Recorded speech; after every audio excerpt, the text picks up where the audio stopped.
எல்லாத்துக்கும் காலை வணக்கங்க. இன்னைக்கு காலை நம்ம சீக்கிரமாக கடகடன்னு எழுந்திரிச்சு கடைக்கு போகிறதுக்கான சூடாக சாதம்லாம் வடிச்சிட்டேன். சாதம் வடித்தாச்சு.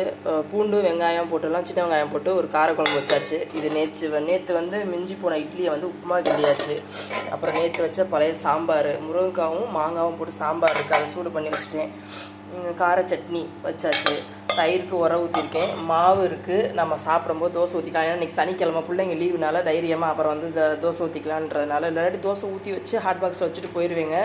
சரி இன்றைக்கி சனிக்கிழமை பிள்ளைங்க லீவு, சரி அப்புறமாக்கி ஊற்றிக்கலாமேன்ட்டு கொஞ்சம் நமக்கு வேலை கொஞ்சம் தான் இருக்குன்ட்டு என்னாலே முடியலங்க. 3 மணிக்கெல்லாம் எழுந்திரிச்சு கடகடன்னு வேலை பார்க்கணும் பண்ணணும்.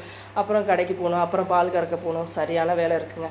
அதுக்கப்புறம் மாவு கடைக்கு வந்து நம்ம சாயங்காலம் மாவு அரைக்கிறதுனால மாவு அரைச்சி கொடுக்குறதுங்க. அதனால் மாவு வந்து போட்டு அரைச்சி வச்சாச்சு. இன்னைக்கு காலை வேலை ஓடிக்கிட்டுருக்கு. மிஷினில் துணி போட்டிருக்கேன், தண்ணி இறஞ்சிக்கிட்டுருக்கு, குடிக்கிற தண்ணி. காலை வேலை இவ்வளோதாங்க. நீ கடகடன்னு நம்ம கடைக்கு போக வேண்டியதான்.